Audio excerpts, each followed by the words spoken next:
Hey, welcome to another On the Road edition of The Wireless Way. I'm your host, Chris Whitaker, and I'm here today with Dante White, a longtime friend, a business colleague. We used to work together in the past. And coming through town, I say, Dante, I'm going to be in town. Let's catch up. And I got to hear what's going on in your world, man. A lot has happened since we last saw each other a couple of years ago.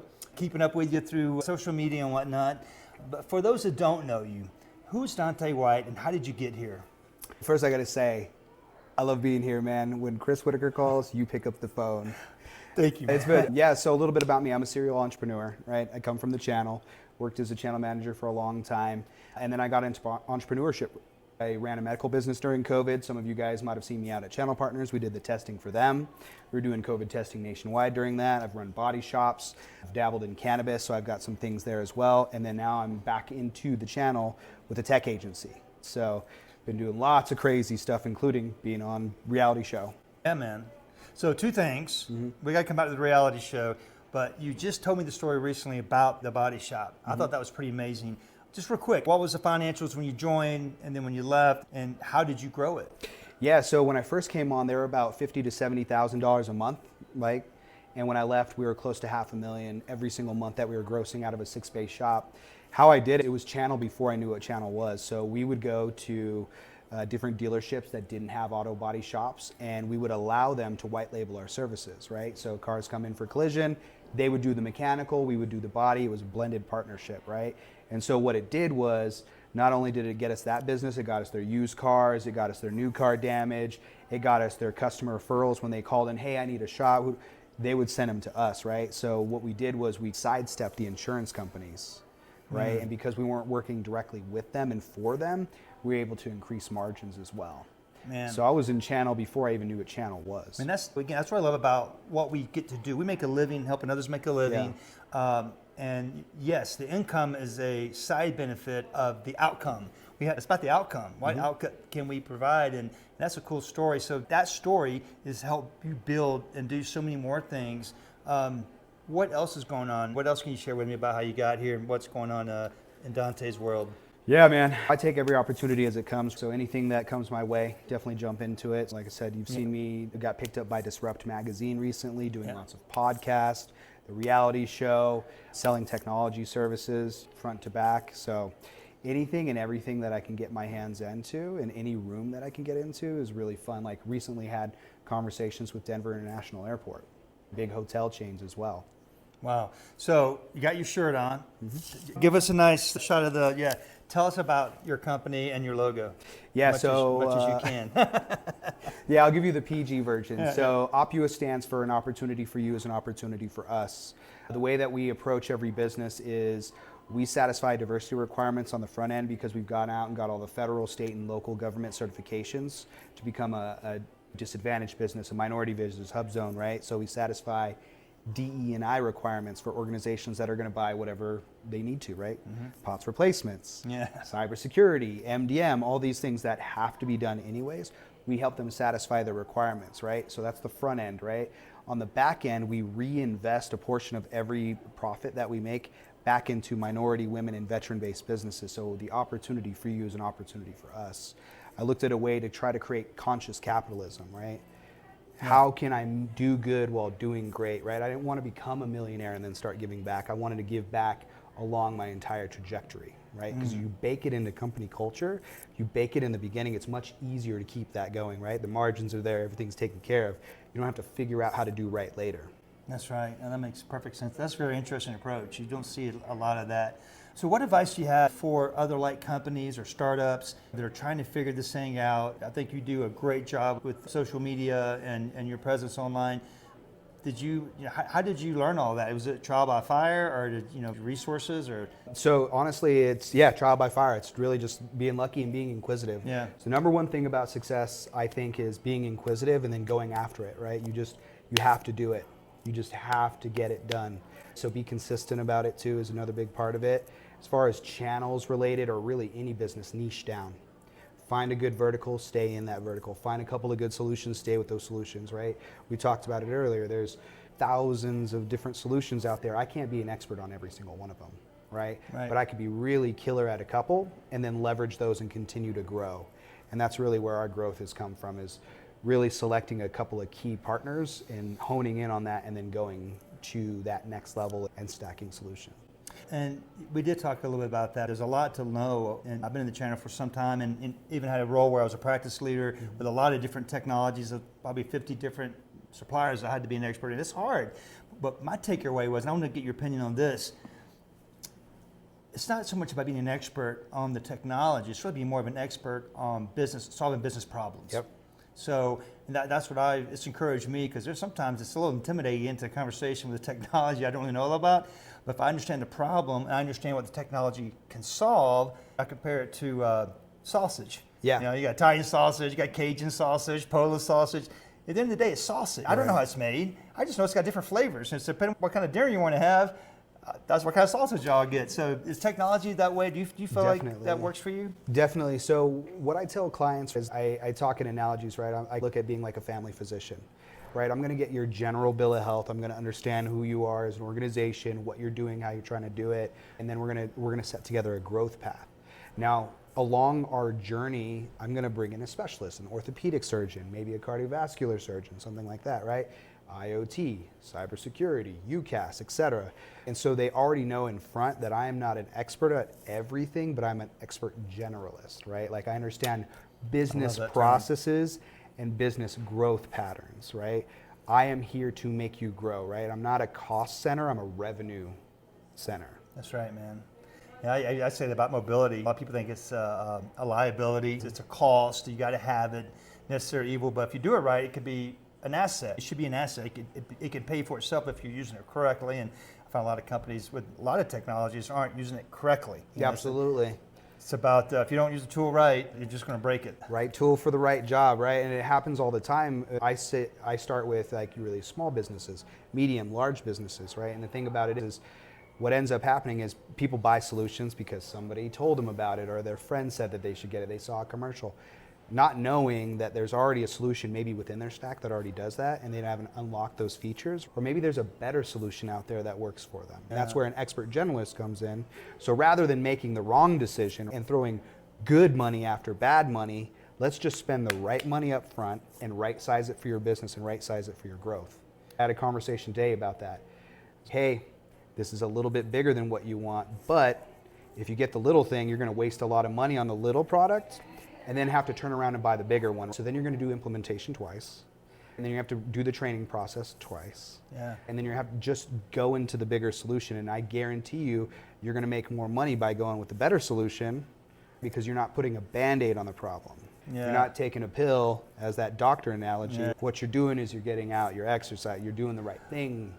That kind of reminds me of another analogy. You think about goldfish, right? If you keep them in a small bowl, yeah, they stay small. You put them in a bigger bowl, they grow bigger. I think businesses are the same way. Octopus will get out of the bowl. That's right. That's right. You get out of the bowl, even if there's just a tiny crack. Yeah. So one of the questions I like to ask, looking back, you got a long track record, right? You've done you got a really diverse background, a lot of different businesses, a lot of it in technology and channel, and then other things. Is there any like hard lesson you had to learn that if you could go back and talk to yourself 20 years ago, say, Dante, whatever you do, don't do this. Is there something like a hard lesson learned that you wish you knew 20 years ago? Yeah, funny answer.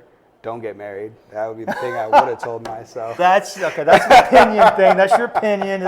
It works for some. I have a little bit of levity. It's to trust yourself, man. Honestly, a lot of my growth came when and this is going to be like more of a spiritual, metaphysical thing, but you're only successful as your weakest member, right? And when you're doing something, sometimes you're the weakest member. I spent a lot of times fighting my own growth through things that I didn't address trauma-wise. And because of that, it ruined relationships with suppliers, when I was in corporate America, all these types of things, right? Because I was looking at it from a different perspective. So really you have to look internally from yourself and trust yourself first. Man, that's a good one. One of the things that I always tell people too is just there's nothing to it but to do it, right? Like sometimes you just got to make it happen. I always say manifestation without perspiration stays in your imagination.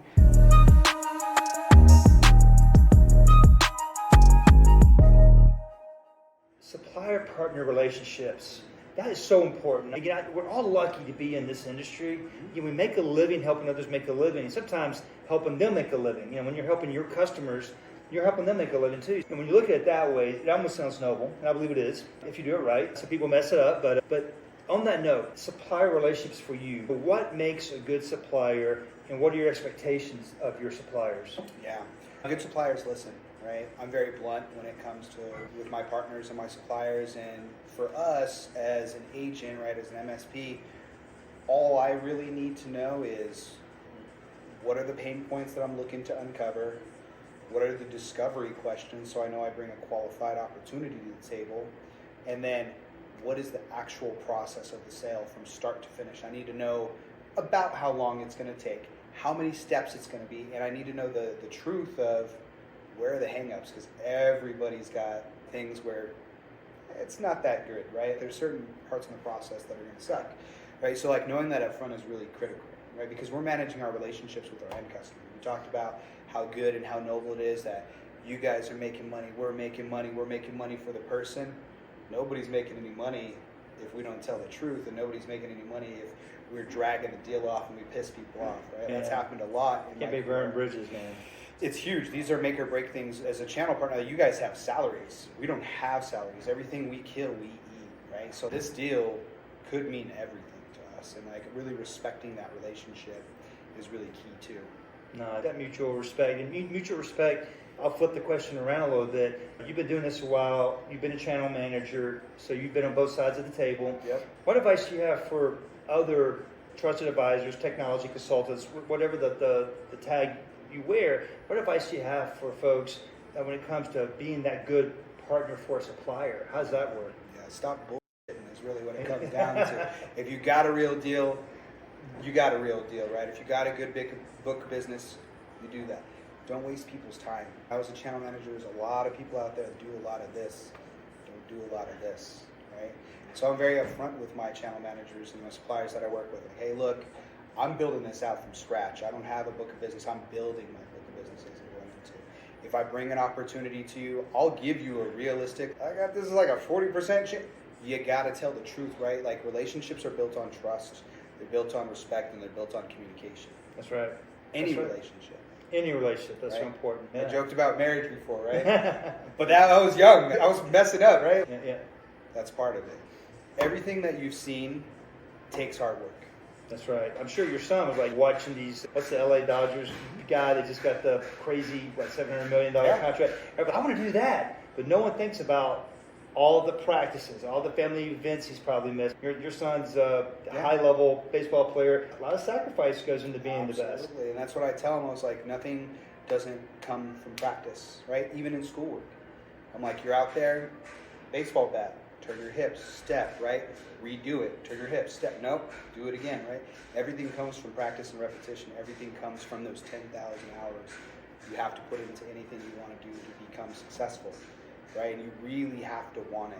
Yeah, man. You really have to want it. You got to stick to it. Even on those days that you don't want to wake up and do it, you got to wake up and do it. There is no calling in when you're a channel partner. There is no calling in when you're an entrepreneur. Good. Yeah, but you're limited to your success. Be calling the unemployment line. Be calling Chris Whitaker and be like, hey, is there any openings? I never get that call. Yeah. Okay, great conversation. In fact, you guys missed some of the great stuff. Like I just don't think you were ready for it. I think it was that good. All right, we've had some great conversations, great background. There's one thing maybe I should have led with, man. A big deal. You've been on a reality show. Tell us about that, and how can people find out about it? So it was a crazy turn of events. I think it was like a late night.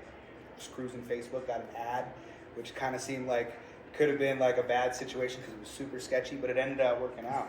It's crazy. I love when super sketchy things work out. Oh man, they joked about it. They're like, this was the sketchiest way to recruit people ever. We're lucky we got you. So I beat out 50,000 businesses nationwide to compete against 70 other entrepreneurs on a show called The Bloxs, BLOX. It's on Amazon Prime TV, and it's about startups. It's about entrepreneurship, right? And it's really once in a lifetime opportunity. It was really great. Like I started it out when it was just a web series and being broadcast on Facebook, and 2 weeks into it being released, my season 7, by the way. I don't get paid if you download it, but you get to. Like you say, you saw him on the Wireless Way. I'll send you if you send me a screenshot that you bought it, I'll send you an autograph. Yeah, and that's worth what? A cup of coffee. Yeah, right you now. Never know. You never know. But yeah, season 7 on there, there's a once in a lifetime opportunity, and I looked at it as a way to get the channel out there in a different way. I'm out here to revolutionize the way that partners go to business and how we go recruiting, how we go about marketing, how we go about sales, and how we build conscious businesses. Really, is my whole thing. So. A true win. Absolutely. You say that a lot, it's cliche, but I love what you're doing there. You're reinvesting into other businesses, and not only financially, but with knowledge and experience and whatnot. Last words, man. What else can you share with us today we haven't already talked about? Yeah, I want to thank you for having me on. Right, it's always a pleasure getting to catch up. Likewise. Like I said, Chris Whitaker calls, you pick up the phone call. It's good. I like it's always cool, always a great conversation. So thank you. I always like to thank the viewers. You spent 15, 20 minutes, depending on how this edits together. You could have been doing anything with your life, but you took the time to reinvest into yourself, learn a little bit more about business, learn about the channel, learn about wireless technology. You've taken the time to develop yourself in that way. So I think that I want to thank you, and you should thank yourself, right? Yeah. It's really important to thank yourself for the way that you set your intention, the way that you carry yourself, the way that you reinvest in yourself. And the last thing I'll say, unless my ADHD kicks in again, is to remind you that manifestation without perspiration stays in your imagination, right? You got to go out there and do it. It's not enough to want to become a millionaire Take risks. and hope that it falls from the sky or win the lottery. You have to take the risk. You have to put the work in. You have to get it done. There's nobody out there that's going to do it for you but you. Have the idea, believe in the idea, execute on the idea. Man, great words to end on. Again, thanks so much, man. I really appreciate it. See, it's so funny. It's just great as you were talking, and we had a lot of pre-talk, a lot of time to talk before it wasn't recorded. But it occurred to me, this is how is that? We could be more different. Yeah, yeah. But yet we just vibe, man. I love your energy. I mean, I came out and saw you 2020 in the pandemic when we first started traveling again. That first time I met you or your son, we did the tour. Yeah, we went through the Stanley. Shining. The Stanley and Estes Park. I was like, man, this guy's a cool guy. So I feel a little cooler when I hang out with him. Maybe that's what it is, because I don't feel that cool. But no, I do appreciate. Cool. I'm cool in my own way. I do agree with that. I'm cool in my own Chris Whitaker way. But thanks again, and there you go, man. Another episode of The Wireless Way. Again, as always, if you like what you heard and you think someone else might benefit from it, please share it, man. You pay it forward, share it, and I appreciate you guys checking it out. We'll see you next time on The Wireless Way.